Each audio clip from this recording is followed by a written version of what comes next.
We talk about autism a lot, but the truth of the matter is, most of us are dealing with other pressures, stressors, and relationship conflicts that often enhance an already challenging situation.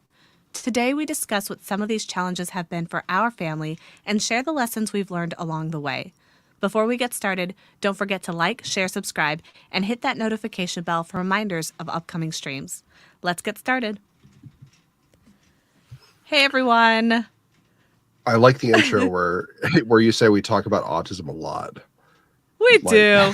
On an autism podcast. I was supposed to say that's like all we talk about. Like that. That is literally our thing. Safe to say.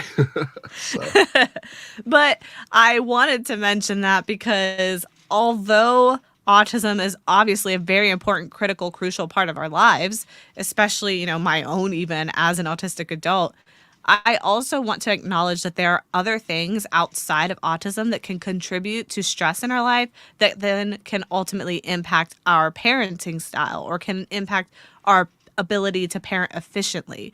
So it's not always related specifically to autism itself. It's not necessarily always the meltdowns or the appointments or the respite care or any of that. Sometimes it's just other personal things happening in life.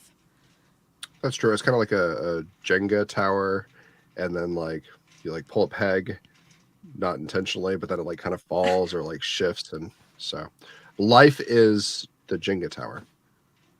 That is horrible. That's so anxiety provoking. To equate life to a game of Jenga. So any little false move you make can basically destroy you. That's horrible. Why would you say that? I was thinking of maybe I'm thinking of it in the reverse, maybe stacking them, not necessarily reverse Jenga. Yes, because I'm each thing is I don't know. The tower's not going to fall. Okay, scrap that. No worries. So for those of you who are listening, I'm not sure how many of you are subscribed to our newsletter. If you're not, you can always go to autismwish.org, scroll to the bottom of the page, enter your email, and you will be subscribed. But we had recently sent out an email, and then we did a short little video update that I posted to the YouTube channel, youtube.com/@AutismWish. And the reason I mentioned that is because there has been some turbulence in our life. And I do feel like the stress of our external factors in our lives has contributed to our ability or my ability to parent as effectively as I possibly can. For those of you who didn't listen to that video or didn't catch that email, unfortunately, I'm sure you guys who are tuned into the news have heard that there's been a ton of tech layoffs due to the current economic conditions. And so a ton of tech industries have been doing mass layoffs by the 10,000s. I think the last report I saw said there was so far, I think about 100,000 people already laid off in the tech industry, maybe more by now because that was an old report. But I work in the tech industry, and unfortunately, you may have noticed that last Friday we did not have our regularly scheduled live cast, and that was because that Friday I found out that I was personally impacted by the tech layoffs. And so since that Friday, I no longer have a job, which has contributed to tremendous amount of stress for us. So we wanted to talk a little bit about how that sort of stress can impact a family, particularly when you are raising autistic kids. And I also just wanted to put a hopeful little plug. If anybody out there listening happens to know of a full-time remote UX position, user experience, I'm your gal. Let me know. Send me an email, podcast@autismwish.org. I am open for work. And now, what is that smug look? Well, I was thinking over the next 20 minutes, you're going to read line by line your resume. Yeah, that's the rest of the episode. No. But I also wanted to share that because due to that, we have been basically struggling financially. And one of the things that I had read previously when I started our journey in the world of autism was how families were usually impacted by an autism diagnosis. And one of the primary reasons that parents essentially were not able to kind of survive that in terms of like their marriage didn't survive, or perhaps one parent abandoned the child or something like that. One of those primary reasons was financial.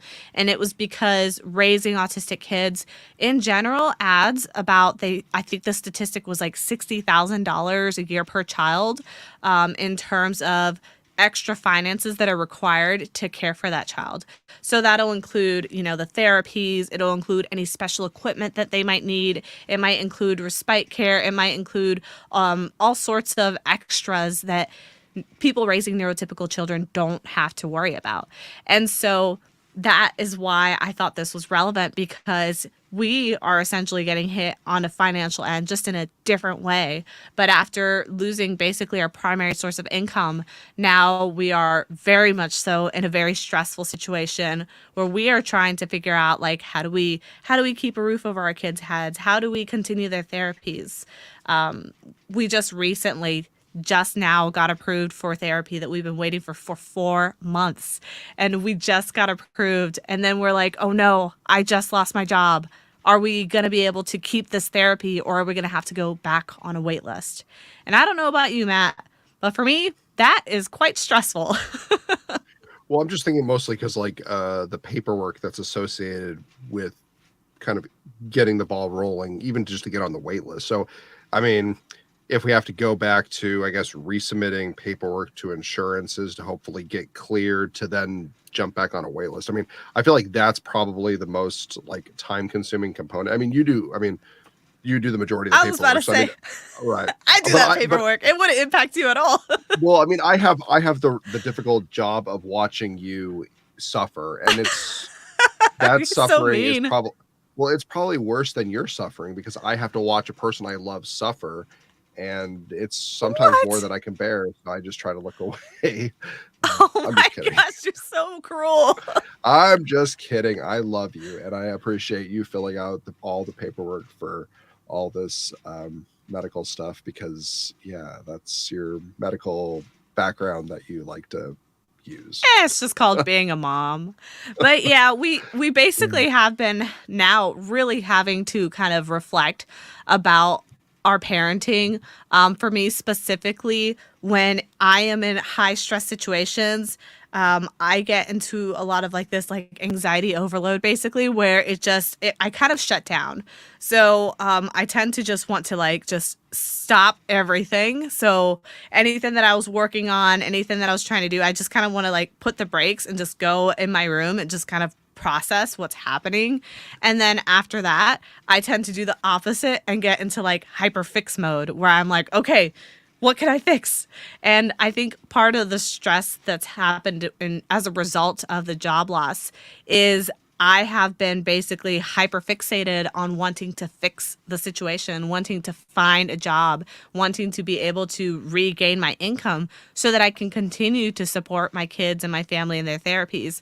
And as a result, I'm very aware that that means that I am not able to spend as much time with my kids. And I feel like part of the consequence of that is I feel like I'm not able to cuddle with them as much. I'm not able to be kind of like the happy, jolly parent that they're used to getting. And I try very hard to consciously make the effort to do that. But when you're going through something huge, like potentially losing your home in a state where you know nobody, it can be very, very stressful.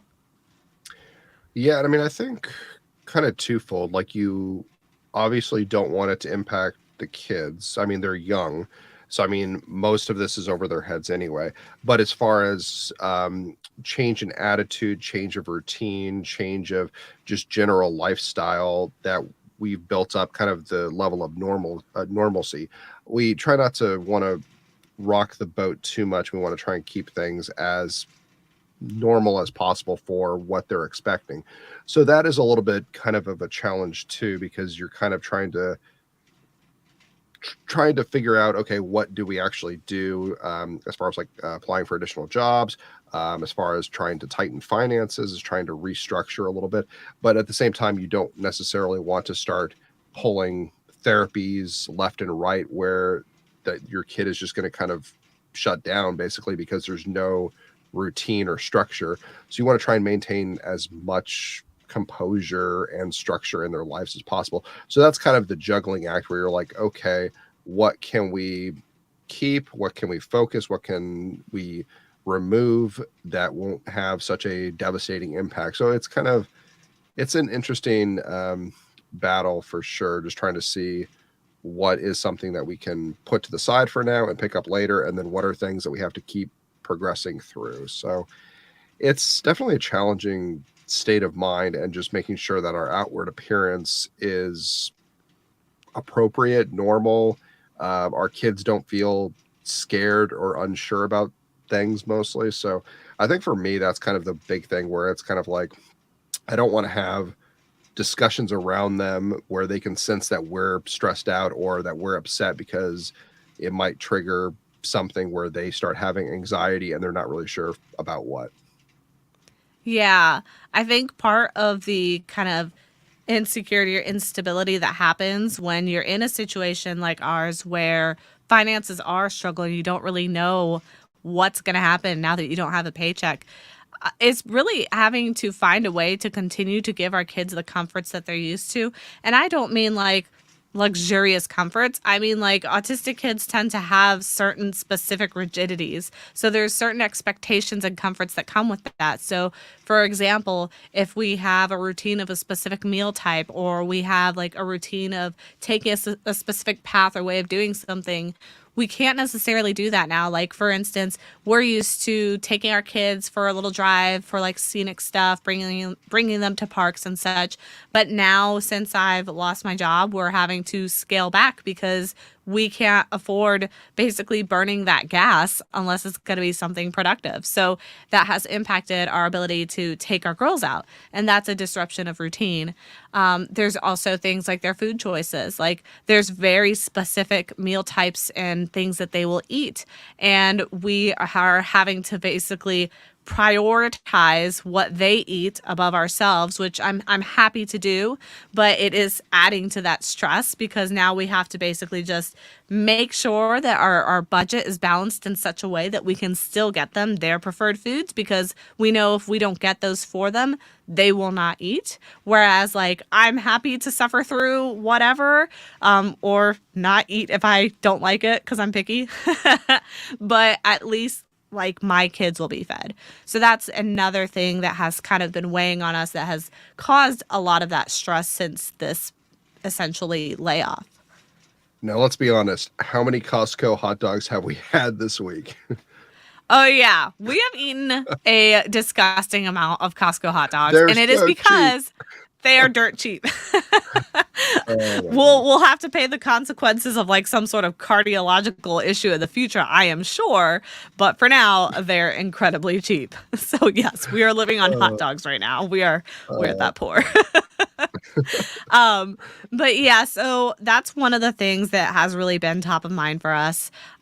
There are some things that we've chosen to do, though, in order to try to make this transition as easy as possible for us, and some things that I've kind of learned along the way. Along the way, meaning just a few days. But honestly, I'm the type of person that kind of mourns a loss for like one day, maybe two, and then after that there's like a switch that flips and I'm in production mode. I'm in like fix it mode. And I'm sure, Matt, you could attest to that, because like day one of like my job loss, I was a total mess, and then day two I'm like, I've already applied to 100 jobs. yeah, day one was kind of like poking you with a stick, being like, "You okay?" And then day two was kind of you laughing and kind of just, I mean, kind of back to normal, but kind of like in a weird, like, I It was lost my like that job. What? meme, like that meme of the dog who's like sipping the coffee and everything's on fire and he's like, everything's fine. Right. So yeah, like we've had people like check in and they're like, "How's she doing?" And I'm like, I think she's okay. Like, I mean, You're like, she's cleaning an awful lot. I'm I'll, not sure what to make of that. I just text back, "I'll send you a video later." Yeah, That'll help so clarify things. Basically what I've done is like I'm the type of person that when I'm hit with like tragedy or something that's really hard, usually I will basically allow myself that period to grieve. Just like when we found out about our kid's autism diagnosis, we allowed ourselves a period, a moment to reflect and grieve because that is just part of that psychological healing process. Like that is okay, that is even necessary or essential. So I have no problem with allowing myself the time to do that. But I always want to kind of kick that can and then start fresh the next day if I can, or a couple days, however long it takes. But I focus more on the turnaround because I like to try to see what I can do to improve the situation. And once I do that, it kind of switches my mindset so that I am now able to kind of be a better parent for my kids. It kind of switches that psychological viewpoint where I'm no longer fixated on the doom and gloom. And so that frees my mental and emotional energy up to be able to then effectively parent my kids or be there for my kids or be at least happy enough around them that they can enjoy my presence and I can enjoy their presence. And I was gonna say, I mean, we talked about, I mean, as far as like the job, and I mean that, I mean, and that is a major stressor. But I mean, there are many other stressors that people contend with. I mean, like, I mean, I mean, even before this, like we've had kind of a rough relationship with some members of my family where we really aren't on speaking terms, and it's unfortunate because it kind of pulls away from kind of what our girls could have had as far as like a relationship with various family members. Um, so I mean, those things are, I mean, other stressors where we kind of shake our heads at the end of the day and we're like, we kind of hope that things would get better. And I'm not really sure if that's much of a stressor on your end, Leah, but I was just kind of thinking of that in the back of Yeah. my mind as well. No, it totally Cool. is because I feel like that always impacts our kids. I'm always looking at things through the lens of how will this supposedly or seemingly external stress ultimately impact my kids? And that's the thing. Every time we talk about like relationship stressors or external stressors, maybe at work, or maybe if you're in school or wherever you may be, if you're volunteering somewhere and there's somebody or something there that's stressing you out, the ultimate effect of that is that it will trickle down at some point to your family life. At some point, you're bringing that home whether you want to or not. At some point, your kid is going to be impacted by it whether you want to or not. And so for me, I have to often make a very conscious decision to try to kind of push that to the back of my mind when I'm around my kids and make sure that I am like aware and available and focused when I'm with them. So now that it's been a couple of days, it's been exactly 1 week at this point. You'll notice again, we did not have that live stream last week for a reason. Um, but I have had enough time to basically kind of readjust my thinking and prioritize my kids. And so, what I'm trying to do is spin things that are seemingly overwhelmingly negative and view them as an opportunity. And so for me, I have seen this instead as an opportunity to spend more time with my kids. So I have been able to do more arts and activities with them. I've been able to take them out to the yard. Today, I was able to take them out to play in the rain, not once, but twice. We got a really nice, gentle rain, which is perfect for outdoor play. We've been doing some crazy crafts that like we made like a wind chime that we did with them, and a whole bunch of like things that when I'm working a full-time job I just don't have time to do with them. So in a sense that part of it has been a little bit of a blessing because I have been able to do these things with them that I don't otherwise have the time to do. I've also been able to take advantage of the situation to focus more on like self-care. I've been able to watch a little bit more of what I want to do. I will say I'm kind of bad at self-care even with the break because I'm focusing a lot on the job search. I should probably relax more. But I'm definitely noticing that like the more I relax, the more I kind of try to chill and be optimistic about the situation, the calmer my kids feel, the happier they are. And at this point, my aim is to make sure that my kids don't panic and they don't feel like they're stressed and overwhelmed. Like, I want my kids to feel secure and feel like they are okay and that everything's going to be okay. So that's why, to me, it's important that when we are experiencing exterior life stressors, that we try to kind of shield our kids from those as best as possible so that they don't have to struggle like we're struggling. Right. I mean, yeah, I mean, you said it right there. I mean, try and maintain as much normal routine and the life that they know as best as possible. I mean, obviously, some things have to kind of be sacrificed, or you might have to do things a little bit different. But yeah, our goal is in the future them to not even know that this was even a thing. So, I mean, kind of continue as normal, and hopefully down the road we can kind of get back to where we were and then kind of just go from there. So, Well, we kind of um, botched that one by recording an episode on it, didn't we? well, hopefully it'll fade into the background because there's like what 101 other episodes that they can watch. Yeah. So Well, they this can. one's called Parenting Through the Chaos. I'm sure when they grow up, they'll be like, I wonder what that was about. And Yeah, then they'll that's make fair. bets. Hey, I bet it was about you. No, it was about you, Lou. That's true. So yeah, I think that when it comes to, parenting through the chaos, oftentimes it's just a matter of like resiliency and being able to work through your own emotions and deal with the conflict that you're dealing with without necessarily allowing yourself to project that onto your kids, or to at least attempt to shield them from not necessarily the situation. Like maybe it is relevant to them. Maybe they do need to know because you have to prep them for whatever might be coming ahead. But to shield them from like the emotion behind that. So if you project confidence, if you project security, your child will feel that. If you project anxiety, if you project fear, your child will feel that. So for me, it's always important to be that rock in their life, despite the fact that all of this chaos is happening around me, and just be that beacon of hope for them because they need that. And I feel like as a parent, it's my job to provide them with that hope, even if in that particular situation, I might not necessarily feel that hope myself. I still want to give them that hope because I think as children, they're innocent and they have a hard time processing big emotions and big issues. And it's not their responsibility to worry about that. That's our responsibility as a parent to worry about that. I think for me, what this has kind of taught me a little bit is during good times, you kind of go, I mean, not you personally, us, family, everyone, we kind of go on autopilot where we're just kind of coasting through. Oh, okay, times are good. We don't really have to worry about X, Y, and Z because they're not a problem.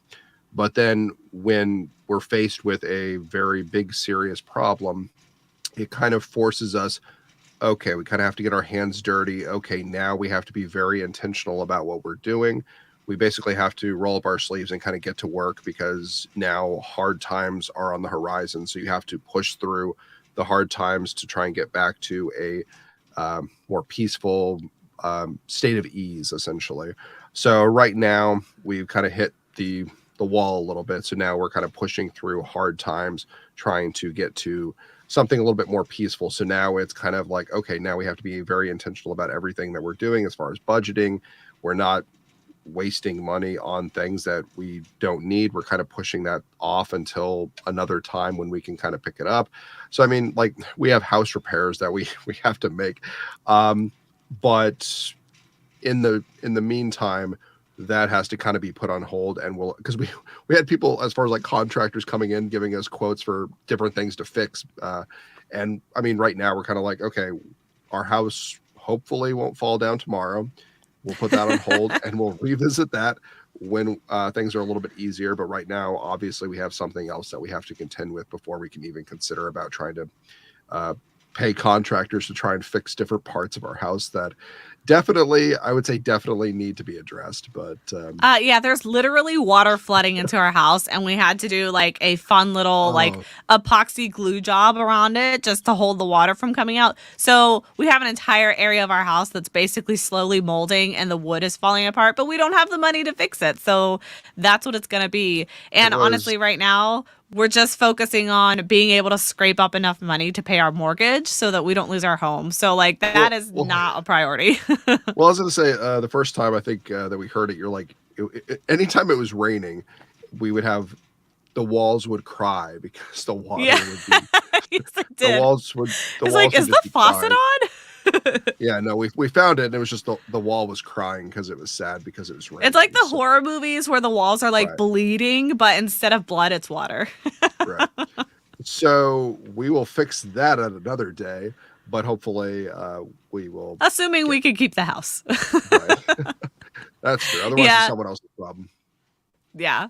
So, yeah, basically, that's been like one of the things that we've learned. The other thing that I have learned is for us specifically in our relationship, like typically when there's financial matters or like a point of stress in your life, that can usually do one of two things with your relationship. And we mentioned this again at the very beginning of our podcast with the autism diagnosis. It can either bring you together as a couple or it can break your marriage. And oftentimes that's what an autism diagnosis does is it breaks that marriage.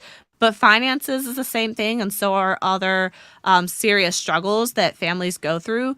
And so, a moment like this puts a lot of pressure and strain on your relationship. And so, it could have basically fractured us, it could have basically pulled us apart. But instead, we tend to come together when these moments happen.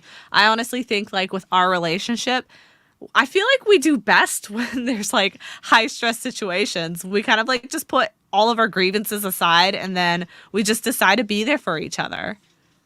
Right. I think because like obviously like we we're not having a miscommunicate like a I don't want to say fight. We rarely ever fight. We usually like have like a miscommunication or a misunderstanding. But like given the seriousness of things, it's kind of like, well, misunderstanding like, oh, when you run to the store, can you get this? Not like me getting or me forgetting it or something. Like there's more serious things than me forgetting something at the store. So Wait, yeah, I feel are you trying to say that an autistic and an ADHD dyslexic could possibly have communication issues?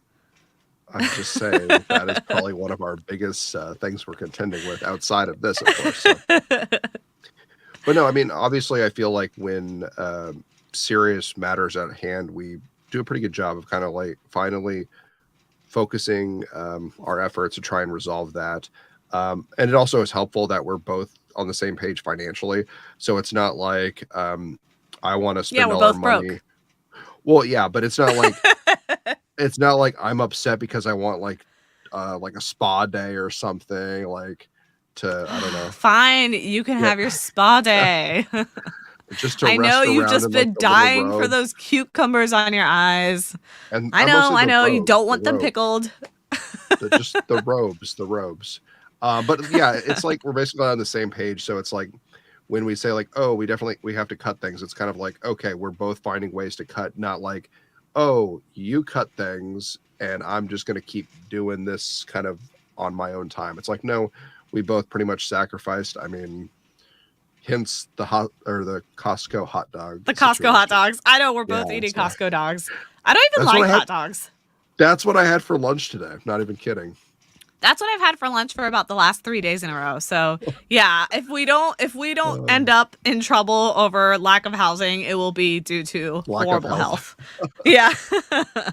That'll be the next um, episode. right. Oh How gosh. to take care of your health on a budget. So yeah, basically, I just wanted to emphasize that like it's important to also reflect on things outside of just raising your child and the autism because I know like for us personally for me it's very easy to get kind of wrapped up in the world of autism. I mean, aside from the autism podcast and autism wish, just as a parent, especially initially when you're first learning about the diagnosis. But as you progress into parenting a child who's autistic, you often get very focused on everything around autism. So, like when you can go out, where you can go out, what you can do, what you can eat, all these things that are limited due to your child's autism. And I feel like that is typically what is, I guess, base level stress for us. And sometimes because of that, you get caught off guard when these bigger stressors happen and then you're like ill prepared. You didn't think or remember that there could be other things that are more significant that could always add on. So like if you think you're at like your peak stress level, it's possible it can get worse. And I'm not saying that to be like a negative Nancy, but it's just true. We have to kind of prepare ourselves emotionally and build a way to become more resilient because if there's one guarantee in life is that something bad will happen at some point in time. We know that is an absolute guarantee. So it's best to start thinking about what would you do in that situation? And like, what is the backup plan if something like that were to happen? Plan for a rainy day, basically. Literally, that's what we did today. Yeah. If you Actually, that think, is a great metaphor because it's like the metaphor of dancing in the rain. It's like making lemon. I was gonna say making lemons out of lemonade. Hey, actually, for our girls that works because they prefer the lemons. But it's like, yeah, dancing in the rain. Learning to dance in the rain is a saying that basically is about being able to see the good in the bad, or being able to find the joy in something that would normally bum you out. So if you get rained out, that's usually a bummer, like you had plans. But if you learn to dance in the rain, you learn to embrace that problem and find something new and beautiful within that problem, then you can basically either explore new options, or you can just make good out of something that was initially difficult. And I feel like that's what we're trying to do. That's what I'm trying to do. I'm trying to find the positive and all the good things that I am gaining from having lost my job, which includes things like being able to spend more time with my kids. well, you've heard it here, folks. Leah's best advice is dance in the rain and have some lemonade. So there's, Technically, I messed it up, so I said had lemons, but I think the well, girls would like that, so I'm cool with yeah. that. Yeah. So before we wrap up, I did want to just put it out there. So I did put in the newsletter that because of our current financial situation, if you didn't see our video, didn't read our newsletter, I did mention and will mention again that we are kind of really, really scrapped financially right now. And because we are focusing on the basic necessities of like food, shelter, and just like those things for our kids right now, the other things that are less important will not take precedent. And unfortunately, that means certain aspects of Autism Wish and the Embracing Autism podcast. So, what that means is essentially, I still plan on and we still intend on continuously having these live streams. We will still do these. If there is like a day where maybe we're having like an emotional moment because we still haven't been able to get on our feet financially or something like that, I might stick in an IRL episode like we did last week and just take a break because sometimes I need that self-care to recover. That's not the plan, but just in case, you'll know why it happens if there's an unexpected IRL episode. The other thing to note is because we're having to scale back financially, that means that I'm going to have to start pulling the plug on some of the services and things that I use to run Autism Wish, just because I don't have the funding for it right now. So like right now, there's a lot of things associated with like the gifting events that we do and the services that we provide.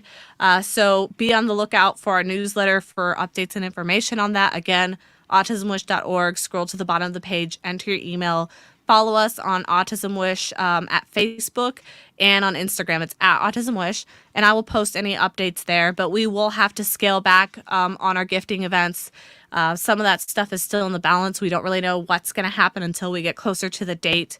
But we, unfortunately, are not going to be able to float some of this stuff this year because it's primarily been funded out of pocket for us. And so that's something that we're going to have to scale back. If you feel like you are in a spot in life where you're capable, able, or willing to give to help support our mission, then please consider making a donation to us. You can do so by sending a donation via Cash App, and that is $ at AutismWish. Or you can also use Venmo, and that is Autism Wish. And all the donations that you make through there will be used specifically to help us just cover these basic productivity expenses for Autism Wish. So we're basically just trying to keep Autism Wish afloat. So if you would like to help us with that, even $1 from as many listeners as we have out there, $1 from each of you would essentially cover all our costs for basically the rest of the year. So if you could just take a moment to consider whether or not you think you can make that $1 donation, again, it's Cash App at $AutismWish or Venmo AutismWish, and that would help us a lot. So I would really appreciate that. Other than that, go ahead. Well, I was going to say, I think, and I think you mentioned it, I mean, briefly here, but also in the last episode, that we run Autism Wish at a deficit every year. We throw in X amount of money to keep servers, equipment, everything up and running. So, I mean, any funds that we receive for Autism Wish goes back into the program to keep servers, websites, and everything hosted for the continuous years and going forward. It's not like we're taking funds and putting in our pocket. I mean, Leah and I are perfectly happy eating our our Costco hot dogs. I mean, it's we're not doing this for money purposes. We're doing this to help kind of the community, other parents. I mean, kind of our whole mission as far as supporting each other, trying to provide any tips or anything. So, I mean, it's the funding is not for us. It's for, I mean, helping you guys, trying to get the message going, to try and grow the channel, to try and find more people that need support who didn't know that Autism Wish or embracing autism was even a thing, to kind of give them a community that they can feel that they belong in. So that's what we're aiming for, just to try and make a difference in someone else's life. And you guys do make an amazing impact. You guys listening out there, I don't know if you've realized, but if you go right now, you go to Apple Podcasts, just type in the word autism, and our podcast is the number 2 podcast. Out of all podcasts on Apple Podcasts that are about autism, ours is ranked number 2. We couldn't have done that without you guys and your support. So if you're able to continue that support, we would really appreciate it. That's High all five, we really Leah. have for today. High five. I can't. Wrong side. There we go. There, okay. And everybody listening in the audio, that will make no sense. Go watch the video. But thank you all. That's all we really have for you today. And we will see you all next week.